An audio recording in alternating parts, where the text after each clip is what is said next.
Essence of the Body Mind, Xun Fa Xiang, Kamis 20 April 2023. 8 orang teman baikku. Setiap menit, setiap detik, dalam pikiran kita tidak berhenti terus mengalir. Gambar, aroma, perasaan, dan suara tanpa henti terus bertabrakan dan terhubung, dan menghasilkan berbagai macam pemikiran, bahkan membentuk penampilan kita di mata orang lain. Mengapa bisa ada pengaruh seperti ini? Mekanisme misterius atau rahasia langit ini ada pada diri setiap orang. 8 orang teman baikku. Sebagian besar orang terlahir dengan 8 orang teman baik, yang dinamakan 8 kesadaran, yang terbagi sebagai kesadaran melihat, kesadaran mendengar, kesadaran mencium, kesadaran mengecap, kesadaran sentuhan, kesadaran pikiran, kesadaran ketujuh atau manas winana, dan kesadaran ke-8 alaya winana. 6 kesadaran di awal adalah 6 akar indera yang mengkondisikan 6 objek indera, yang terbentuk karena niat pikiran yang muncul. Kesadaran ke-7 dan ke-8 adalah pergerakan lapisan batin yang lebih mendalam. Dalam kehidupan sehari-hari, mereka berhubungan dekat dan saling bekerja sama. Kehidupan kita kebingungan dalam kesadaran pikiran ini. Akar indera kita, 6 akar indera, terhadap rupa, suara, aroma, rasa, sentuhan, dan fenomena di luar. Inilah yang dinamakan 6 objek indera, yang menghasilkan 6 kesadaran. Kita memiliki saraf penglihatan, saraf pendengaran, untuk melihat benda dan mendengarkan suara, untuk membedakan wujud dan rupa dari benda-benda. Mendengar suara, membedakan suka dan tidak suka. Ini semua disebut kesadaran pikiran. Dalam istilah ilmu medis, ini dinamakan saraf. Istilah dalam ajaran Buddha adalah kesadaran pikiran untuk membedakan. Dr. Likafu, polipsikiatri, Rumah Sakit Ceci Taipei berkata, 5 kesadaran pertama dalam keseluruhan ilmu anatomi saraf di atas adalah dengan kita punya mata kita, hidung kita, telinga kita, dan lidah kita. Membedakan hubungan dengan indera penglihatan, indera pendengaran, indera penciuman, indera perasa, dan indera sentuhan kita. Perasaan ini mungkin melalui rangsangan eksternal, kemudian masuk ke dalam otak kita, lalu sampai ke beberapa inti sel dari beberapa saraf, di atas sel saraf. Terakhir, bergabung menjadi sinyal gelombang listrik, kemudian disebarkan. Saraf optik sampai di atas inti sel itu, posisi ini digunakan untuk penilaian khusus. Saya melihat bentuk dan ukuran benda ini, tetapi ia tidak dapat melakukan sendiri-sendiri. Jadi, pada akhirnya, ia memerlukan sebuah sinyal yang komprehensif. Mungkin bisa saya sebutkan sebagai indera ke-6. Jadi, di depan ada 5 indera, dan di belakang ada indera ke-6 yang menyatukan semuanya, sehingga membuat sinyalnya tersebar. Ini dibandingkan dengan apa yang kita lihat di luar, sebenarnya kita masih memiliki sebuah kegunaan internal yang lebih penting lagi. Itu adalah yang disebut kesadaran ke-7 dan kesadaran ke-8. Kesadaran ke-7 itu adalah memerintah, sepenuh hati berhitungan. Bagaimana caranya untuk menciptakan perselisihan? Bagaimana caranya untuk mendapatkan semua yang ingin saya miliki? Jadi, kesadaran ke-6 menerima semua kondisi dari luar. 84.000 kerisauan. Bukankah semuanya diterima di dalam 6 kesadaran ini? Yang diterima ke dalam adalah seperti mengambil foto. Setelah memotret, kemudian masuk ke ruang gelap untuk mencetak foto. Di dalam ruang gelap, selembar demi selembar foto keluar. Ini adalah seperti kesadaran ke-7, yang adalah berpikir, memikirkan, atau merenungkan. Ini adalah kesadaran ketujuh. Setelah direnungkan, apakah bajik atau jahat?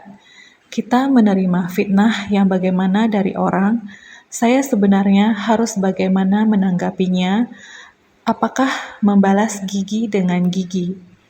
Jika demikian, maka dunia selamanya tidak akan pernah damai. Renungkan, tidak perlu bertikai, sudah melepaskannya. Dengan demikian, dunia aman dan selamat. Dengan demikian, antar sesama orang berhubungan dengan harmonis. Ini adalah bajik. Melihat penderitaan orang, memikirkan berbagai cara agar dapat segera membantunya. Ini adalah menyelamatkan dan memberi bantuan kepada dunia. Kesadaran ketujuh bisa membuat kita memperoleh pencapaian melalui Dharma dari Buddha. Mencapai kebudaan dapat membuat kita kembali kepada sifat hakiki kita yang demikian adanya.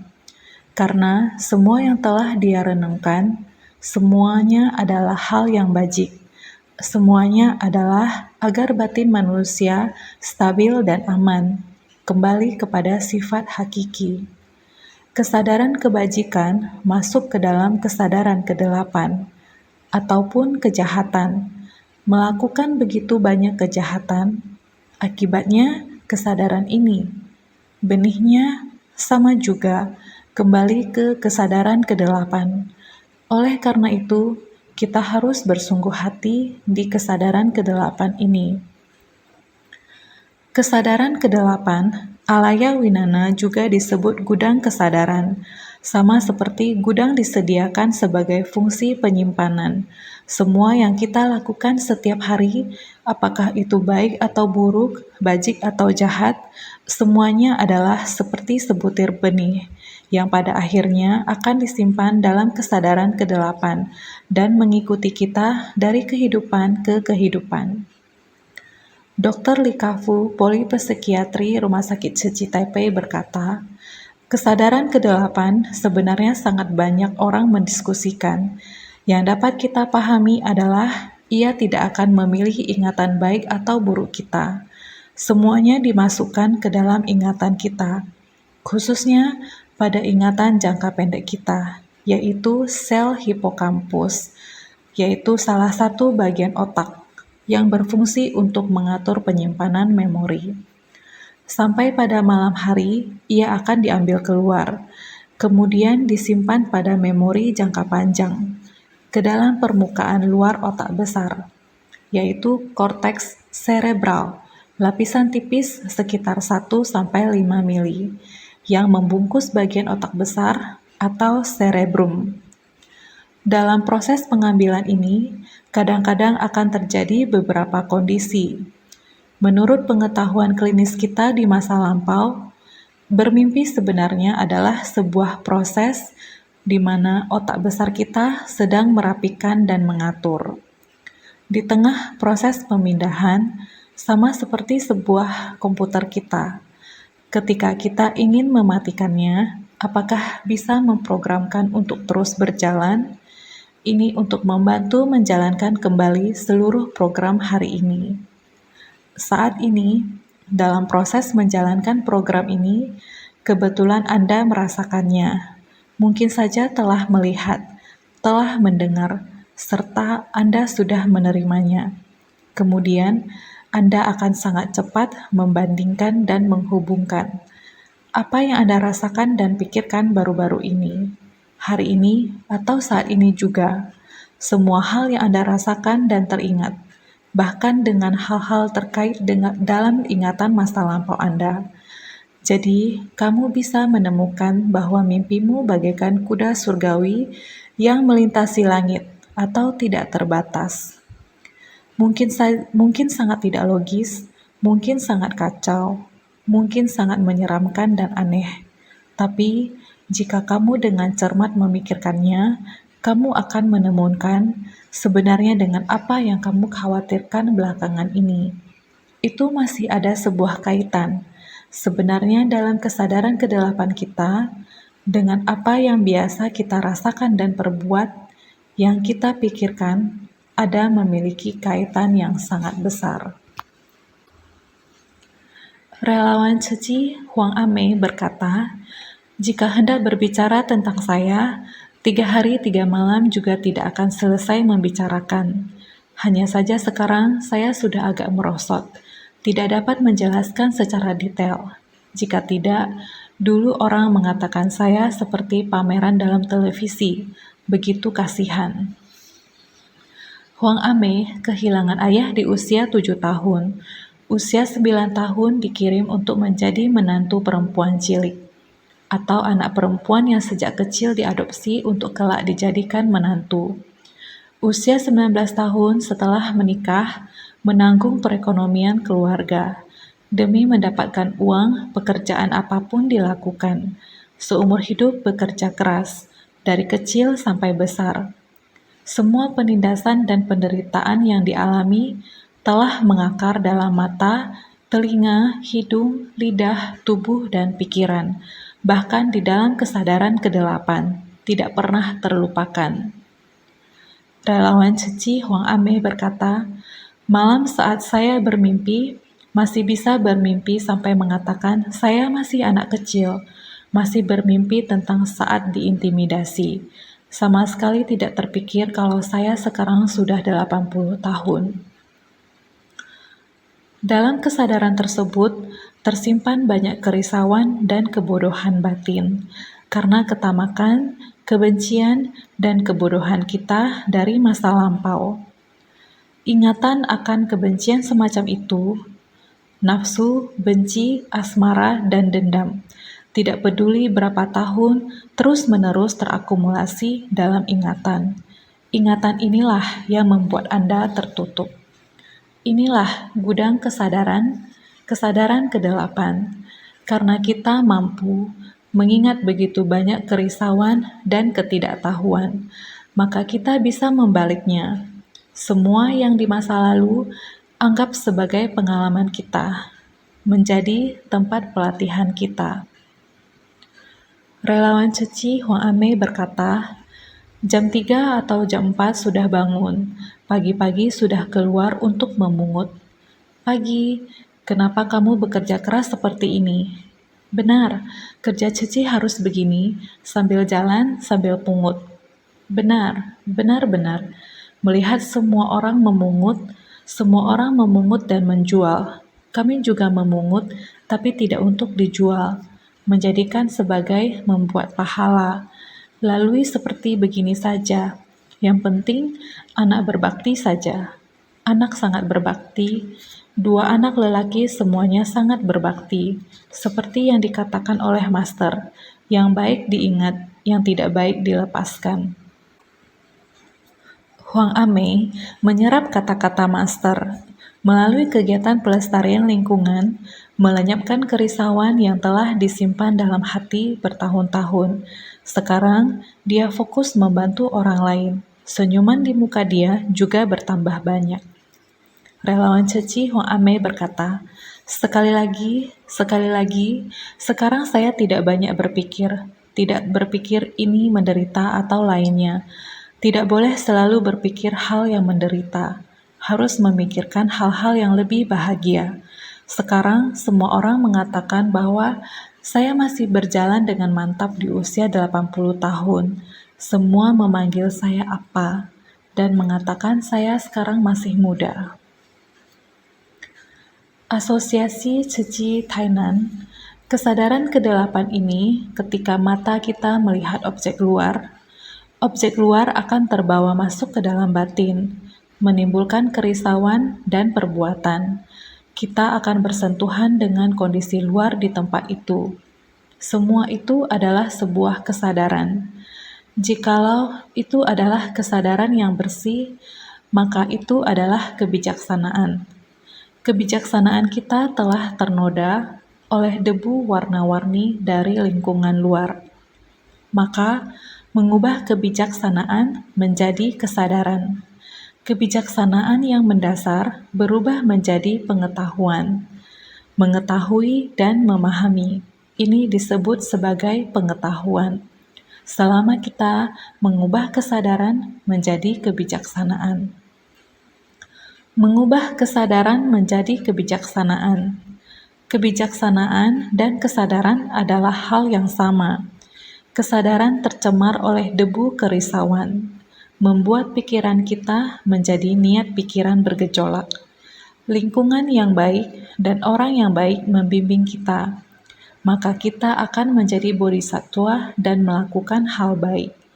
Jika bertemu dengan orang yang jahat yang memperalat kita, kita akan dibawa oleh mereka, lalu melakukan hal-hal jahat. Banyak sekali karma buruk akan tercipta di kesadaran ini. Setelah diciptakan, akan kembali ke kesadaran kedelapan, disebut gudang kesadaran. Di gudang kesadaran ini, tidak peduli apakah kamu berbuat baik atau buruk, semua akan kembali tersimpan ke dalam kesadaran kedelapan. Kesadaran kedelapan mendampingi kita setiap harinya, bisa menjadi teman baik, juga bisa merupakan teman yang tidak baik, tergantung bagaimana kita memanfaatkannya.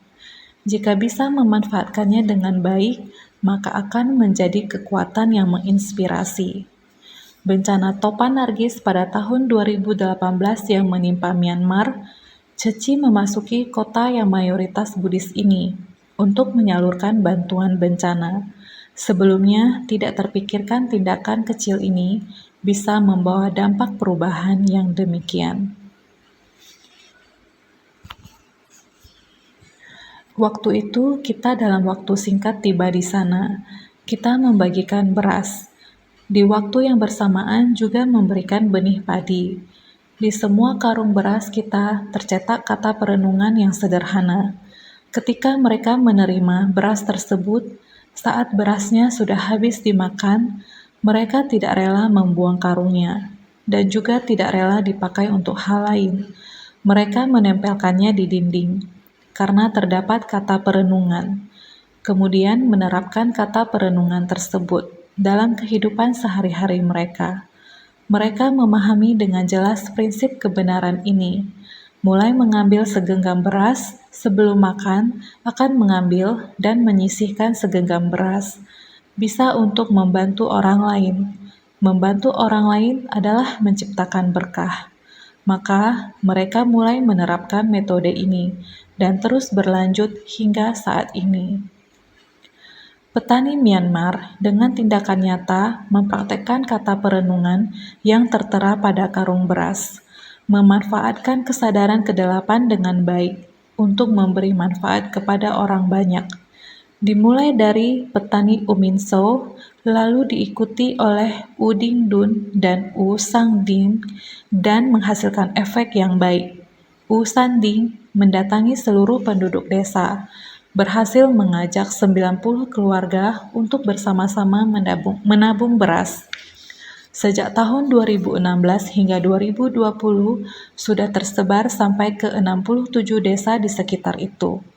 Keseluruhannya terdapat 7.824 keluarga yang menjadi anggota celengan beras. Pemberkatan akhir tahun Sinchu. Setiap gerakan semuanya adalah dharma. Buka mulut mengucapkan kata-kata bajik. Niat bergerak memikirkan hal bajik. Menggerakkan tangan melakukan perbuatan bajik. Ketiga bajik ini terkumpul di dalam ladang kesadaran kedelapan kita dan membersihkan batin kita yang terdalam sehingga dapat kembali kepada sifat Buddha. Sesungguhnya, di kesadaran kedelapan inilah orang senantiasa tarik-menarik antara kebajikan dan kejahatan. Sekarang kita harus memperkuat tenaga kebajikan kita untuk menciptakan berkah bagi dunia.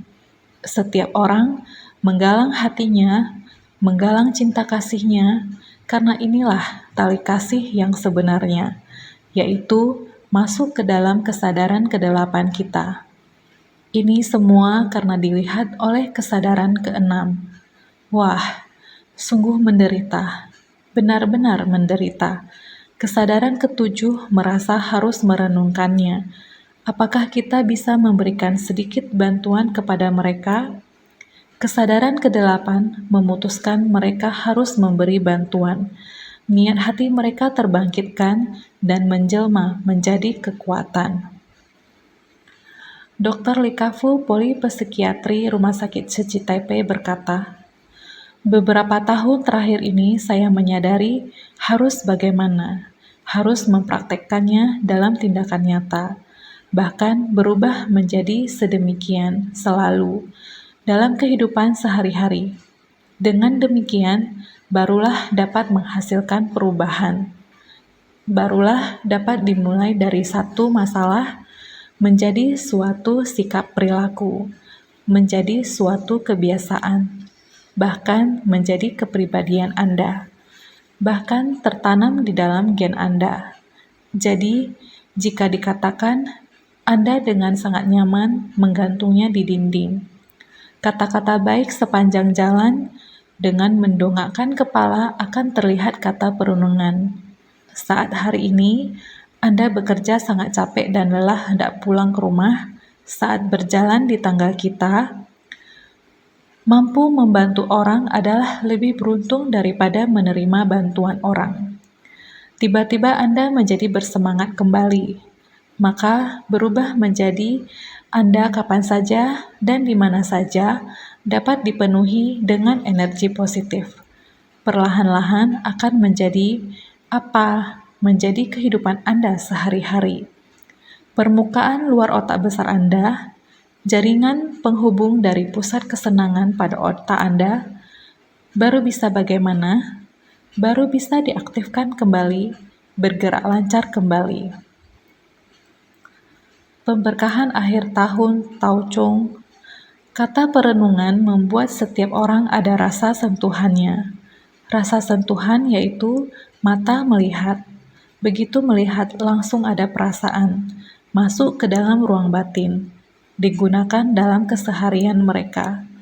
Ini sangat membantu dalam masyarakat kita, karena masyarakat zaman sekarang benar-benar sangat memerlukan yang lebih segar dan bersih. Dalam kata perenungan semuanya mengatakan, manusia pada awalnya memiliki sifat yang baik. Kebijaksanaan yang bajik itu bisa berpadu.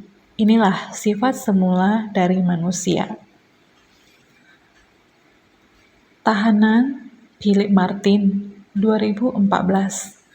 Tahun 2014 Las Vegas, pusat tahanan Clark County. Saya ada sedikit keinginan untuk menjadi orang yang lebih baik, tetapi ini bukan seperti memulai kehidupan baru. Juga bukan seperti mengatakan membawa harapan baru bagi kehidupan orang. Menggerakkan niat kebajikan dari tahanan, mulai tahun 2013 relawan Seci Amerika menembus dinding penjara, mulai menyebarkan kata perenungan dalam penjara. Relawan Seci Chen Kunyuan, kata perenungan telah menjadi salah satu buku yang paling sering diminta oleh para tahanan kepada pihak penjara. Bahasa gamblang dan mudah dimengerti dari kata perenungan tertanam luas di batin orang. Sampai sekarang telah diterjemahkan ke dalam 18 bahasa. Bukan hanya membuka percakapan antara hati manusia, juga dalam kesadaran kedelapan dari kebanyakan orang. Tertanam satu benih kebajikan. Sewaktu benih ini bertemu dengan jodoh bajik, jiwa kehidupan akan berubah. Ada orang yang berbicara, kita mendengarkan, bisa masuk ke dalam batin, menumbuhkan pengetahuan kita menjadi kebijaksanaan. Setelah mengenal tulisan, memahami prinsip kebenaran di dalamnya, maka kesadaran menjadi kebijaksanaan, merubah kesadaran menjadi kebijaksanaan. Jadi, indera pengecap, indera pendengaran, semua sangat penting. 6 akar indera semua sangat penting. Oleh karena itu, 6 akar indera harus ditingkatkan. Telinga bukan hanya mendengar, tapi juga harus melihat. Mata bukan hanya melihat, tapi juga harus mendengar. Sekarang, 6 akar indera kesadaran pikiran harus berpadu. Tidak peduli apakah hati atau otak, menunjukkan kita sekarang sangat jelas. Sulit untuk dapat terlahir sebagai manusia. 6 akar indera lengkap. Sekarang kesadaran jelas. Kita jangan membiarkannya sampai bocor dan hilang. Harus membuatnya dipusatkan kembali ke dalam kesadaran kedelapan kita. Lebih bersungguh hati lagi. Itu adalah memurnikan hingga masuk ke dalam kesadaran kesembilan kita, yaitu ke dalam sifat kebudaan. Kesadaran kedelapan dimurnikan lagi, maka itu adalah kesadaran yang murni. Kesadaran yang murni, jodoh kita berakhir di masa kehidupan sekarang ini. Di kelahiran berikutnya lagi, kita akan sangat jelas. Tidak ada kerisauan, tidak ada noda batin, tidak ada delusi, membuat kita datang kembali ke dunia dengan mengikuti kekuatan ikrar.